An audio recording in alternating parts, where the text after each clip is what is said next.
Nessa aula nós vamos falar sobre o objeto range, uma função nativa interna do Python que ela existe para gerar uma sequência de números, ok? Eu vou te mostrar. Então, essa função range, quando passado para ela uma sequência numérica, por exemplo, vou colocar aqui, na verdade, uma sequência, um número ele vai te gerar uma sequência de números. Então, vou colocar aqui, por exemplo, o valor 12, né? Ou seja, eu quero que ele me gere uma sequência numérica que vá de 0 a 11. Por quê? Sempre começa, né? O primeiro índice é de 0, então sempre o valor que você especifica aqui, ele vai gerar do primeiro até menos o último, ok? Então, vai gerar aqui uma sequência de 11 números. Para ficar melhor o nosso exemplo aqui, eu vou utilizar um cenário vamos imaginar que nós queremos trabalhar com dá um exemplo de, né, jogadores de futebol de campo, né? Um time de futebol de campo tem 11 jogadores, né?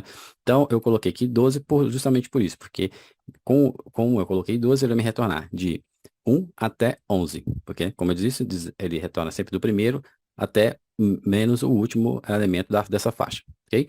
Então, eu vou declarar que é uma variável jogadores e vou atribuir para ela esse range,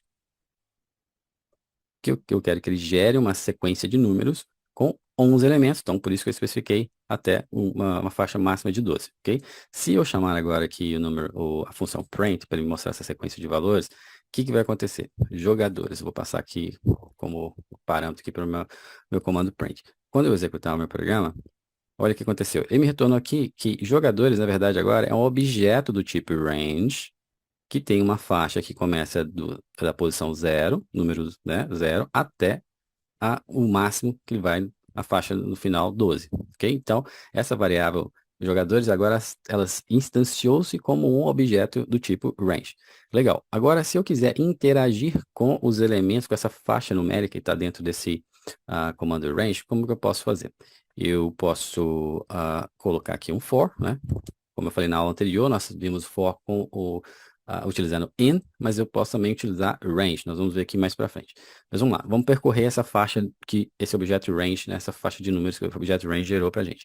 Então, eu vou falar for equipe, né, in jogadores, faça print equipe, ok? Vou executar aqui novamente agora. Legal, o que que ele fez? Ó?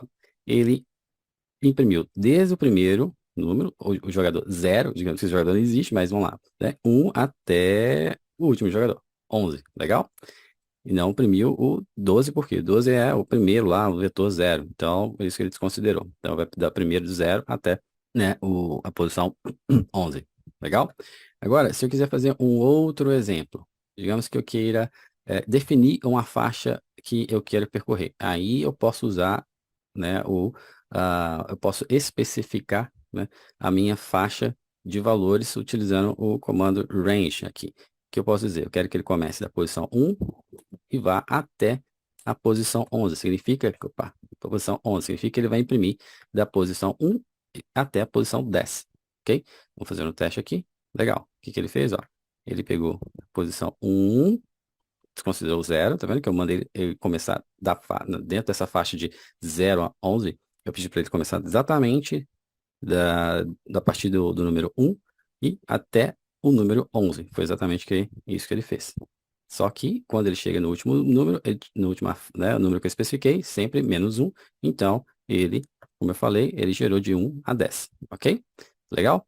Agora, vamos utilizar um outro recurso do range, que é, às vezes você pode precisar que ele faça, né, que ele faça que o seu for percorra uma faixa pulando algumas casas, né, uma ou duas, três casas. Você vai determinar quantas casas ele vai pular a cada vez que o seu for interagir com essa faixa de valores. Para isso, basta você colocar, depois do que você definiu, o início da sua faixa que você quer que tenha, né, o seu range, até o final, você coloque aqui vírgula, e quanto em quanto você quer que ele pule, ele salte. Então, se eu executar o programa aqui agora, como é que vai ficar? Ele vai, olha só, ele imprimiu o primeiro, pulou mais dois, 3, né? Chegou no 3, pulou mais dois e foi para o 5. E assim sucessivamente até chegar no número 9, ok? Legal? Agora, nós temos, como eu falei no início, nós podemos utilizar o for utilizando, né, o comando range. Eu não preciso atribuir para a variável diretamente aqui essa faixa. sendo que eu posso passar diretamente esse range dentro do meu for. Então, por exemplo, se eu apagar essa linha aqui, eu posso simplesmente colocar for in range 12, ou seja, vai imprimir para mim, né, todos os itens lá da sequência de 0 a 12 menos o 12, ok? Então, se eu executar aqui agora, o que vai acontecer? Legal, certo? Ele imprimiu desde o início, o primeiro item, 0, até o número 11, ok? Então, esse é o conceito de utilização da função range em Python.